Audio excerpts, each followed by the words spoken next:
বিসমিল্লাহির রহমানির রহিম। আসসালামু আলাইকুম। কেমন আছেন সবাই? আশা করি সবাই অনেক ভালো আছেন। আলহামদুলিল্লাহ আমি অনেক ভালো আছি। এখন রাত বাজে 7টা। এখন আমি রান্নাঘরে রান্না করতে আসছি। আজকে কী রান্না করব আপনাদেরকে দেখাবো। কী রেসিপি রান্না করি আপনাদেরকে দেখাবো আর কীভাবে রান্না করি। এই যে এদিকে দেখেন, আপনাদেরকে দেখাই। এখানে দেখেন এই যে কুমড়া ভাজি বানানোর জন্য এই যে দেখেন কুচি কুচি করে কাটে নিছি। এখানে কাঁচামরিচ আর পেঁয়াজ আছে। তারপরে এদিক দিয়ে দেখেন মুরগির মাংস আনা হয়েছে। মুরগির মাংসগুলো ভালোভাবে ধুয়ে রাখছি, এখন রান্না করব। আর এদিক দিয়ে আছে দেখেন পেঁয়াজ, রসুন, জিরা বাটা, আদা বাটা, 2টা বড় সাইজের আলু কেটে নিছি, দিব মাংস। আর এদিকে তেজপাতা, এদিকে আছে লবঙ্গ, এলাচ, দারচিনি, সবগুলা দিয়ে রান্না করব। ভাজি বানানোর জন্য আগে ভাজিটা যেহেতু বানাবো সেই জন্য এখানে কড়াইটা বসাই দিছি, গ্যাসে আগুন জ্বালিয়ে। এখন দেখেন এখানে দিয়ে দিব অল্প হলুদের গুঁড়ো, এখন দিয়ে দিব অল্প জিরা গুঁড়ো, আর দিয়ে দিলাম অল্প লবণ। তেল দিয়ে দিচ্ছি, তেলটা গরম হয়ে গেছে।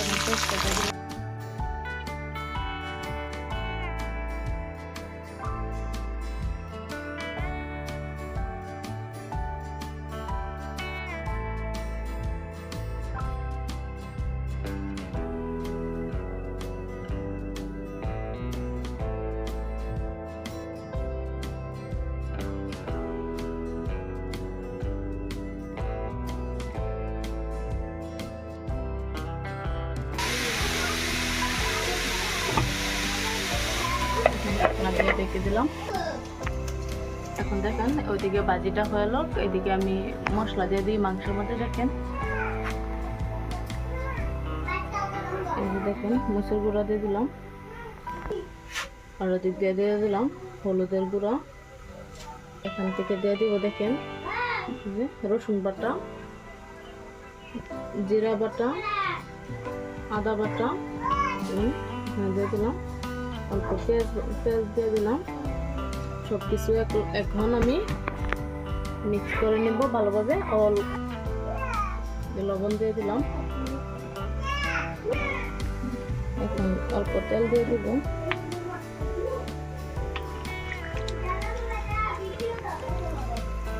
এখন ভালোভাবে মিক্স করে নেব। দেখেন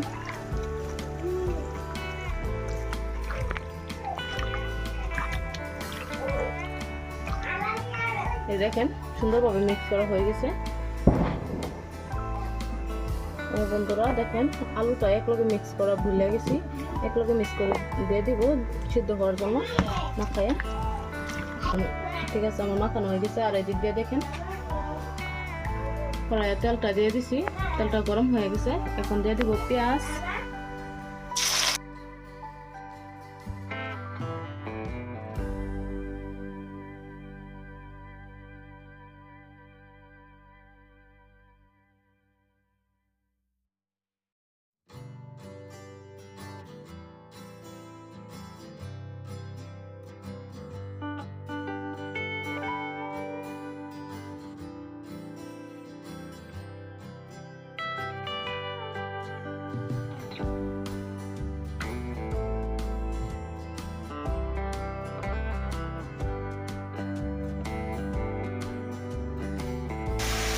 কাটতেছে।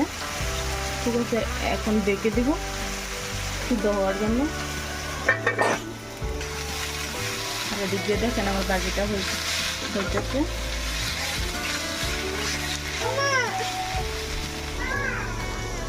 দেখেন আমার ভাজিটা হয়ে গেছে। এখন ভাজিটা নামিয়ে নিব। এখানে গরম, যেহেতু ভাজিটা নামানোর পরে আমি মাংস দেওয়ার জন্য গরম পানি করে নিব। এখন আপনাদেরকে দেখাই আমার মাংসটা মজানো হলো কিনা। দেখেন আপনারা কিভাবে মাংস রান্না করেন কমেন্টে জানাবেন, আর আমি কিভাবে রান্না করি আমার রান্নাটা আপনাদের পছন্দ কিনা। এই দেখেন মজানো হচ্ছে। আমার রান্না আপনাদের ভালো লাগে কি না জানাবেন কমেন্টে। মজানো হয় না এখনো, আর অল্প হবে। এদিক দিয়ে দেখেন মাংস দেওয়ার জন্য পানি গরম করে নিতেছি। দেখেন পানিটা গরম হলে মাংস দিয়ে দেবো।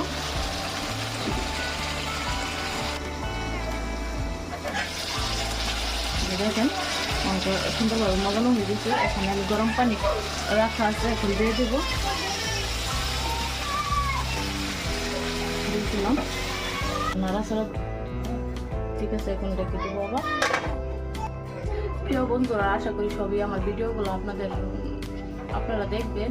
আশা করি আপনাদের ভালো লাগে, ভিডিওটা ভালো লাগবে। ভিডিওটা সম্পূর্ণ দেখবেন। কে কাইটা দেখেন না, বুঝছেন কত কষ্ট করে আপনাদেরকে ভিডিও বানায় দিই দেখার জন্য। আমি কি যেভাবে পারি সেভাবেই রান্না করে আপনাদেরকে দেখাই। আপনারা চেষ্টা করবেন। আপনারা হয়তো সবাই তো রান্না করেন, কিন্তু সবাই আলাদা আলাদা রান্না করে, একজনে রকম করে রান্না করে। আমি এক ধরনের করি, আপনি আরেক ধরনের করেন। আমার রান্নাটা আপনারা ফলো করবেন কীভাবে করি। আশা করি সবারই ভালো লাগবে। আমার রেসিপিগুলো যদি ভালো লাগে প্লিজ একটা লাইক দিয়ে দেবেন, শেয়ার করবেন, আমার চ্যানেলটা সাবস্ক্রাইব করে দেবেন, ফেসবুক পেজকে ফলো করে দেবেন। বন্ধুরা দেখতে থাকেন, আর মাংস রান্নাটা হওয়ার পর্যন্ত আমার সাথে থেকে ভিডিওটা সম্পূর্ণ দেখতে থাকেন। এই যে দেখেন মাংস রান্না হয়ে গেছে। দেখুন মাংসটা রান্না হয়ে গেছে। এখন গ্যাসটা অফ করে দেবো। ঠিক আছে বন্ধুরা, আমার ভিডিও যদি ভালো লাগে please like, comment, share, subscribe করবেন।